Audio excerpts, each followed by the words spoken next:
In today's busy world, it's easy to find ourselves working 24/7. But God commands us to pause and cease from our labors when the seventh day begins.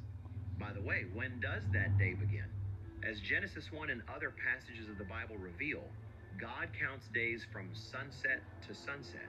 So the seventh day Sabbath begins from sundown on Friday and continues to sundown on Saturday. And when sundown arrives on Friday, God commands that we set aside our labor, cease from our regular pursuits, and take a rest, just as he did 6,000 years ago. God doesn't get tired. He didn't need to rest on the seventh day. He didn't think, wow, those 6 days of creating were really hard. I need a break. He did that as an example for us to follow. And work doesn't just mean employment. How many people spend their Saturdays mowing the lawn, maintaining their home, or doing other laborious chores? The commandment is plain. On the seventh day you shall do no work, neither you nor those over whom you have authority. Now, some of you might say, well, my job has times that are just too busy to take a break. If you think this applies to you, I hear you. I used to be an actuarial mathematician for a large insurance company, and our department has its own seasons in the year when work was especially crazy, often involving important legal reporting. But are we to abandon the Sabbath rest during those busy seasons? Yet God told them not to make an exception in those days. They were to honor his command and to rest from labor on the seventh day Sabbath. Come sundown Friday evening, God commands us to focus on different things, as we'll discuss further later in the program. Part of making this work is properly preparing for the Sabbath.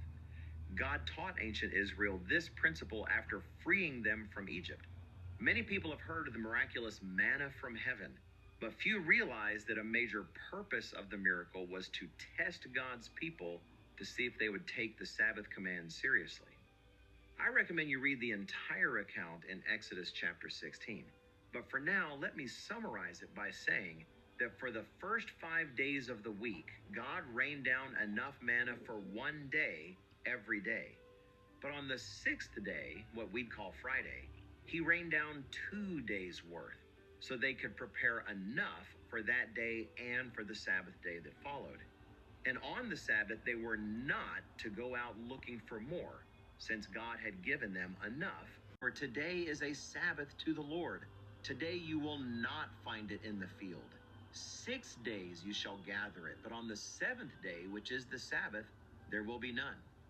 Now it happened that some of the people went out on the seventh day to gather, but they found none. And the Lord said to Moses, how long do you refuse to keep my commandments and my laws? That God had warned them to prepare properly for the seventh day during the time leading up to it. And that's what we should do as well. God wants us to protect the blessing that his Sabbath represents by planning for it,